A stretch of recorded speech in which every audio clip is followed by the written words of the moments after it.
Shao Lian को बताता है कि मैं नाराज़ हूँ, मुझे खुद पे गुस्सा आ रहा है, मैं काफ़ी बिजी हूँ। प्रमोशन मिलने के बाद मुझे रियलाइज़ हुआ कि मुझे सच में अभी कितनी सारी चीज़ें सीखनी हैं। मुझे अभी बहुत कुछ सीखना है, अभी भी बहुत सी ऐसी चीज़ें हैं जिन्हें मैं संभाल नहीं सकता। आपने मेरे साथ वक्त बिताया, पर मेरे पास आपके लिए वक्त नहीं है। ऐसा लगता है मानो काम के अलावा मुझे किसी और चीज़ की परवाह ही नहीं। काम खत्म होने के बाद मुझे बात करने का मन नहीं करता और मैं ठीक से कुछ बोल भी नहीं पाता। मेरी वजह से आपका ट्रांसफ़र एक ऐसे डिपार्टमेंट में हो गया जिसमें पहले से ही इतनी सारी प्रॉब्लम्स चल रही हैं। ये तो ऐसा है, मुझे ऐसा महसूस हो रहा है जैसे मैंने आपको खुद से दूर ढकेल दिया है और मैं आपको प्रोटेक्ट करने में फेल हो गया। शाओ की बातें सुन के लियान को रियलाइज होता है कि वो कितनी ज़्यादा फिक्र कर रहा है। वो तुरंत प्यारी सी स्माइल के साथ कहता है कि ये सब बकवास बातें हैं। मेरा नया डिपार्टमेंट इतना भी बुरा नहीं है और मेरी सैलरी भी बढ़ गई है। मैं बिल्कुल ठीक हूँ। तुम खुद को ज़्यादा फोर्स कर रहे हो। तुमने अभी जो बातें बोली उससे मुझे ये समझ आया, क्योंकि तुम मुझे डेली नहीं देख पा रहे हो, इसीलिए छोटी छोटी बातें तुम्हारा ध्यान भटका रही हैं। तुम्हारे लिए ऑफिस आना जाना एक बड़ा काम हो गया है और मेरे पास खाना बनाने का वक्त ही नहीं है। इन चीज़ों की वजह से तुम्हें ऐसा महसूस हो रहा है जैसे तुम्हारी जिंदगी सही नहीं चल रही। तुम्हें ऐसा फील हो रहा है जैसे तुम्हें उतना प्यार नहीं मिल रहा। तुम इसी वजह से अपसेट हो, है ना? शाओ एक पपी की तरह बोलता है। मैं इतना भी नाजुक नहीं हूँ, आपको पता है। इस पे लियान शाओ को टीज करता है और शाओ इस बात से इनकार नहीं कर पाता। उसके बाद वो वापस से लियान के साथ क्वालिटी टाइम स्पेंड करने लगता है। सब कुछ करने के बाद वो दोनों रात में बाथटब में रिलैक्स कर रहे होते हैं। लियान शाओ से बोलता है, एक्चुअली मैं इस बारे में काफ़ी वक्त से सोच रहा हूँ, हम कंपनी के पास शिफ्ट क्यों नहीं हो जाते? हम अपने अपार्टमेंट्स बेच सकते हैं और फिर कुछ और पैसे जोड़ के कंपनी के पास ही एक नया घर ले लेंगे। घर बड़ा होना ज़रूरी नहीं है। अगर तुम्हें विला में रहने की याद आती है तो तुम कुछ दिनों के लिए घर चले जाना। तुम्हें क्या लगता है? इससे हमारा ट्रैवलिंग टाइम भी कम हो जाएगा, हमें खाना बनाने के लिए ज़्यादा वक्त मिलेगा और उस चीज़ के लिए भी। शाओ तो तुरंत इस चीज़ के लिए हाँ बोल देता है।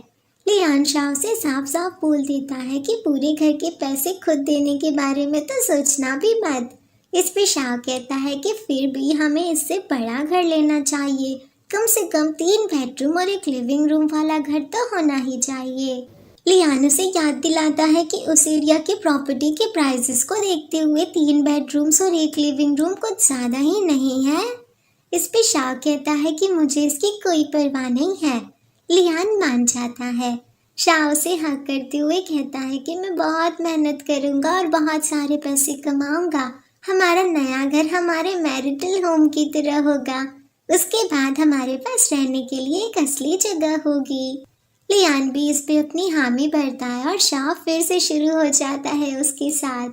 लियान उसे याद दिलाता है कि हमें कल काम पे भी जाना है। इस पे शाओ से कहता है कि आपने ही मुझे यहाँ इनवाइट किया था, आपने ही मुझसे पूछा था कि क्या मैं आपसे टायर्ड हो चुका हूँ। शाओ की बातें सुन के लियान अपनी हार मान लेता है। उसके बाद शाओ अपना काम शुरू कर देता है। अगले दिन ऑफिस में लियान प्रेजेंटेशन दे रहा था। प्रेजेंटेशन कंप्लीट होने के बाद वो अपने ऑफिस में वापस जाके रिलैक्स करता है, पर कल के एक्शन की वजह से उसकी कमर में इतना दर्द हो रहा था कि पूछो ही मत। वो तो मन में यही सोच रहा था कि क्या मैं कुछ ज़्यादा ही बूढ़ा हो गया हूँ। तभी उसके फ़ोन पे शाओ का वीडियो कॉल आता है, जो प्यारे से स्माइल के साथ उससे पूछ रहा था कि मैं आपका ही इंतज़ार कर रहा था, क्या आपकी मीटिंग ख़त्म हो गई? वो दोनों थोड़ी देर तक ऐसे ही बातें करते हैं। शाओ और लियान ने डिसाइड किया था कि क्योंकि अब वो दोनों अलग अलग फ्लोर्स पे हैं तो वो वीडियो कॉल के थ्रू एक दूसरे के साथ कनेक्टेड रहेंगे। ऐसे उन्हें ये फील नहीं होगा कि वो दोनों एक दूसरे से दूर हैं, साथ ही साथ उनका काम भी इफेक्ट नहीं होगा। शाओ तो बड़े प्यार से लियान को देख रहा था। ऐसे ही कुछ दिन बीत जाते हैं। लियान और शाओ का काम बड़ी अच्छी तरीके से चल रहा था। एक दिन लियान अपने ऑफिस के वॉशरूम से बाहर आता है तो देखता है कि शाओ वहाँ खड़ा था, जो प्यारी सी स्माइल कर रहा था। उसे देख के लियान सरप्राइज होके पूछता है कि तुम यहाँ क्या कर रहे हो। शाओ लियान से कहता है, सीनियर आज रात वापस नहीं चलते हैं, क्या हम यहीं आपके ऑफिस में कर सकते हैं। लियान मान जाता है और वो दोनों रात में लियान के ऑफिस में ही अपना क्वालिटी टाइम स्पेंड करते हैं। इसी बीच लियान की आवाज़ें बढ़ती जा रही थी। शाओ से चुप कराते हुए कहता है कि सीनियर अगर कोई हार्ड वर्किंग पर्सन अचानक से कंपनी लौटने का फैसला करता है तो उसे हमारे बारे में पता चल जाएगा। यहाँ पे एक ग्लास विंडो भी है, हम जो कर रहे हैं वो सब कुछ वहाँ से नजर आ रहा होगा। सुबह हो जाती है। शाओ और लियान ऑफिस में सोफे पे लेटे हुए थे। आँख पे रोशनी पड़ने की वजह से लियान की नींद खुल जाती है। वो तुरंत घड़ी में वक्त देखता है और फिर नीचे शाओ की ओर देखता है जो उसकी गोद में बड़े ही आराम से सो रहा था। लियान शाओ के फोरहेड पे किस करते हुए उसे गुड मॉर्निंग बोल के जगाता है। शाओ भी उसे प्यारी से स्माइल के साथ गुड मॉर्निंग विश करता है। लियान बोलता है कि काम शुरू होने में लगभग 1 घंटा बाकी है, हमारे पास जिम करने का वक्त नहीं है, क्यों ना हम ब्रेकफास्ट कर लें। शाओ तुरंत मान जाता है। थोड़ी देर बाद वो दोनों लियान के ऑफिस से बाहर आते हैं तो देखते हैं कि एक कलीग लिफ्ट के पास खड़ी थी जो उन दोनों को देख के इतना डर जाती है कि पूछो ही मत। वो काफी घबराहट में लग रही थी। वो जल्दी जल्दी लिफ्ट के बटन्स दबा रही थी। लियान उससे पूछता है कि तुम इतनी जल्दी। इस पे वो बताती है कि मैं नीचे कुछ भूल गई हूँ तो उसे लेने जा रही हूँ। उसके बाद वो उन दोनों के साथ लिफ्ट में चली जाती है क्योंकि लियान ने उसे आने को कहा था।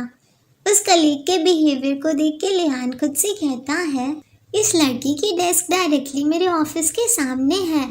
मुझे लगता है कि काम पे आते ही इसने कुछ देख लिया होगा। शायद इसने ग्लास विंडो से शाह को मेरी गोद में सिर रख के लेटे हुए देख लिया होगा, इसीलिए वो घबरा के भाग गई और ऐसा दिखावा करने लगी जैसे कुछ हुआ ही ना हो। अगर हमें कोई देख भी ले तो भी कोई बड़ी बात नहीं है। आज मॉर्निंग से ही हमने कपड़े पहन रखे थे तो इसने ऐसा वैसा कुछ नहीं देखा होगा, पर मुझे इसे ऐसे डरा हुआ देख के फिक्र हो रही है। मुझे डर है कि कहीं ये मुझसे बात करने में भी डरने ना लगे। मैं नहीं चाहता कि इसका असर हमारे काम पे होने वाली कन्वर्सेशन पे पड़े। ये सारी चीजें सोचते हुए वो शाओ की ओर देखता है तो वो स्माइल कर रहा था और उसे तो किसी बात की फिक्र ही नहीं थी। शाओ को ऐसे केयरफ्री देख के लियान भी डिसाइड करता है कि वो भी इस चीज़ के बारे में ज़्यादा नहीं सोचेगा। गाइस अब नेक्स्ट पार्ट ना इस स्टोरी का आखिरी पार्ट होगा और उसी के साथ हम इस स्टोरी को गुड बाय बोल देंगे।